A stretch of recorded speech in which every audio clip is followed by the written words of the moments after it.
whoa.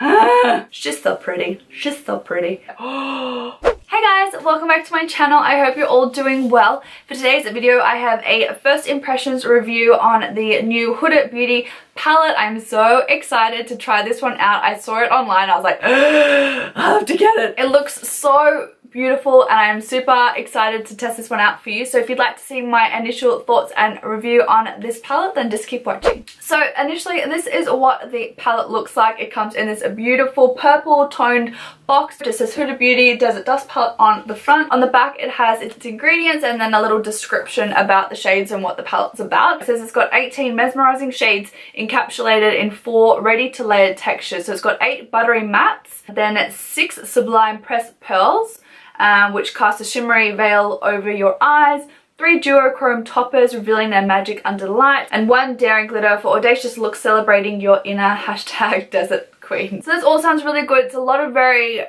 different textures and finishes for you to play around with, which really makes this palette to be super versatile in my opinion. You're not just getting some mattes and some shimmers, there's some great varieties within the palette itself. So this is what the actual palette looks like. It is so pretty. This is definitely like a makeup vanity like display palette. I love the kind of holographic kind of mirrored reflect of her decorative headpiece and then also her eyes, and then of course the Huda Beauty here, which is kind of raised up from the cardboard. It is a cardboard palette, but it feels really quite sturdy and firm. There's a magnetic closure as well, so that's awesome. And let's just open it up.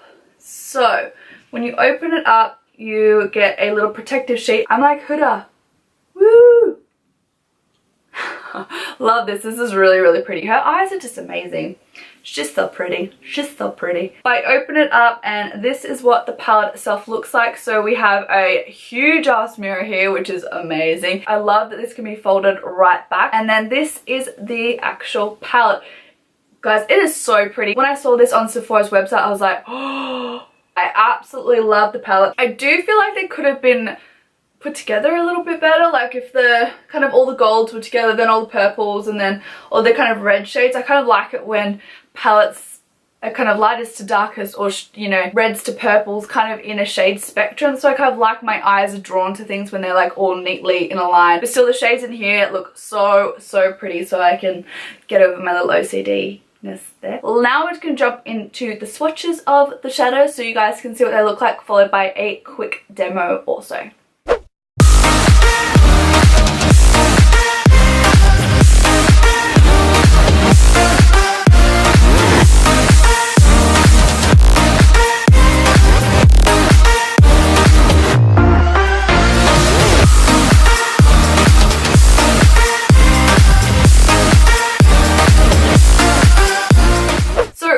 Swatches, the only shade that I'm kind of a little bit disappointed with is Amethyst. The swatching came out really shocking on my arm, which I know you guys would have seen. But everything else seemed to be swatching relatively okay. So the shimmer shades were really buttery and smooth to the touch. The kind of duochrome toppers, I think they're very similar to the Subculture. I think it's electric shade, that almost putty texture.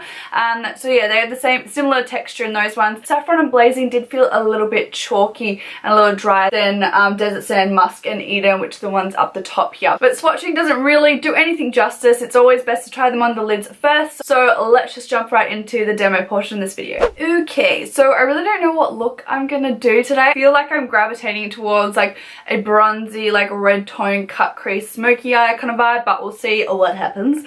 I'm firstly going to take Desert Sand here and I'm just going to pop that in my crease. There is a little bit of kickback in the pan, nothing crazy though. So I'm just placing Desert Sand all over my lid. I do have a base on at the moment that I set my concealer with, but this will just give us a nice smooth blank canvas to start the shadow. I do like this shade. It's a nice kind of bone colour with a slight warm peach tone through it. Which actually acts as a really nice initial setting shade, which I do appreciate in palettes. So next up, I think I'm gonna move on to Eden, just with that same fluffy brush we used. Again, when I dab in, there's a little bit, as you can see here, there's a little bit of fallout, kickback with the shadow, but nothing crazy. So again, just placing this into my kind of, whoa! Okay, they're really pigmented. So very lightly, guys, because that shade is really pigmented, but I'm going to blend that into my crease or upper crease area, but it actually blends out really nicely, so that's good. Lightly going to tap back into that one so I don't get a huge blob on my eye again. And that is it's a really pretty transition shade. It's a nice kind of peachy transition, blending out really seamlessly. Just going to place a little bit more on this outer corner here because I feel like I want this look to kind of, I don't know, like fade out, you know what I mean? So yeah, I love this Eden shade. It's so pretty. Blending that all out, no troubles with this shade at all blending. It looks really pretty. And then, like I said, just winging it out at the corner there. Cool. So for initial transition shade, I think that Eden works beautifully. I love the shadow. No qualms with this one. Actually, I'm going to bring it in a little bit more into this kind of socket area as well. I'm really liking bringing things right into this kind of area just here. I feel like it makes the shadow just look a little bit more grungy and things. And I love it when you cut the crease to have that just sharpness from the shadow at the inner corner there. So yeah, love this shade. I think it looks absolutely stunning. Love it as an initial transition shade. So tick for Eden. Next up, I'm feeling amber. I think we're gonna put amber a little bit more within the crease. I'm gonna switch out my brush. This is the Sigma Diffuse Crease E38 brush, and I'm going to take amber. Just dab in. This one has a little bit more kickback and it is quite pigmented, so I'm gonna just tap off the excess there. This one I'm gonna focus still within my crease, but a little bit more within the crease area there, so not so much upper crease, which we did with Eden. So just blend this into my crease. Yeah, that's really pretty. I'm loving these two shades together. I feel like they were just they were made for each other to use as like a crease and transition shade. They just blend so well together, and I feel like amber is actually pulling a little bit more pinky than a ready kind of brick color, which it kind of looks more in the pan. But absolutely love these two shades together. If you have blue eyes, you're gonna love these two shades. They really just make your blue eyes pop. Loving these two together.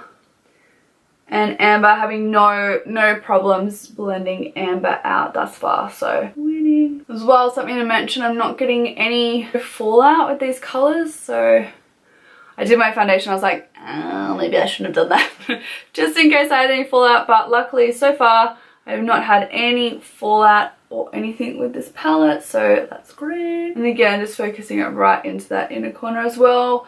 Just once I've kind of got nothing left on the brush. So I'm going to switch out my brush again. This is the Morphe R39 brush, and I think I'm going to put a little bit of saffron or blazing. I think I'm going to go with blazing first and maybe add in a little bit of saffron towards my outer kind of corners, but let's go in with blazing first. And I'm going to focus this one a little bit more within the crease. This one has a little bit more kickback than amber did, so I'm just going to dap off any of that excess. And I'm just going to focus this right in again the crease area there.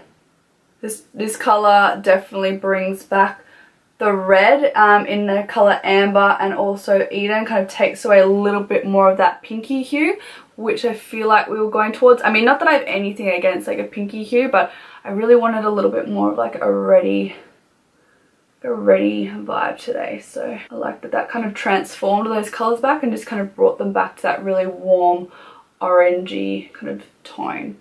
Love that. And then I'm just going to grab, yeah, a little bit of saffron there, and I'm just going to pack this a little bit more into my outer kind of corner, just with that same R39 brush. Again. Oh, that is beautiful. I love that saffron colour. It's so beautiful. That red is stunning. Kind of a little bit more oxbloody than what the pan is showing, I think. But on the eye, it's definitely got that deep oxbloody, like maroony kind of colour to it. Love that. And there's not heaps of fallout with this shadow at all either, so that's good. So really packing that on that outer corner. I think I'm going to go for a little bit of like a half cut crease today. Once we've got them, I'm just going to go back in with a little bit of Eden and then a little bit of blazing as well, just on that initial blending brush, which is the Tapered Blending E40 brush from Sigma. And I'm just going to go around the outer edges of everything and make sure everything's really blown out and diffused. Loving that. So next I'm going to cut the crease. Okay, I cannot find my concealer for Life Me, so I'm actually going to take a little bit of my Double Wear foundation and I'm just going to apply a little bit to the back of my hand. That's probably way too much. Yes, it is, but anyway, we'll go with that. So I'm just going to grab a little bit of that foundation just on a Morphe M432 brush to kind of carve out my crease. So, sorry guys, I cannot talk while I do this. I've tried, it don't work. So then I'm just going to grab my finger and I'm just going to pat where that concealer ends just to really blur that out a bit so it's not so harsh. I'm going to apply a little bit of Celestial followed by a little bit of Angelic, but it kind of like ombre across the lid. And to start off with Celestial, I'm just going to take my Zoeva Luxe Smoky Shader. This is just the 234 brush, and pick up a bit of Celestial. I'm just going to wet my brush as well to make sure we can get as much payoff of the shade as we can. So I'm going to start this on my inner kind of third of the eye. And that is having no payoff whatsoever. Okay, I think it's because it's one of the toppers. I think we're gonna have to have one shade on first. So let's just go in with Angelic first. So I'm just gonna quickly just apply that over the top. Oh, Angelic is so pretty. It looks like gold, but then it kind of has a pink shift. So it's pink and then has like a gold shift to it. So, so pretty. Love that. Now I'm gonna go back in with a little Celestial. And it's, ooh, it's gotten really, really chunky. So I'm just going to see if I can apply that to that kind of inner third of the eye. Actually, Celestial over top of Angelic looks really, really pretty. So I'm just going to do that. I'm just going to apply that all over the top actually, as a topper. But definitely it's having that same kind of chunky upness, that chunky upness, my new word there, as kind of Electric did in the Subculture palette. So it's very similar texture wise there. Now I want to get right up into where we've got that crease. So I'm just going to take a pencil brush and I'm just going to get Angelic again. And I'm just going to apply that so I get right up to where that cut crease is there. Next I'm going to go back in with a bit of Saffron and Blazing just on that same R39 brush, and I'm just going to pack that over that outer edge there to really blend those shades in together to make sure there's no harsh lines between where the concealer and those shades kind of end. I want to just have it kind of a seamless blend there. That's blending in really well actually.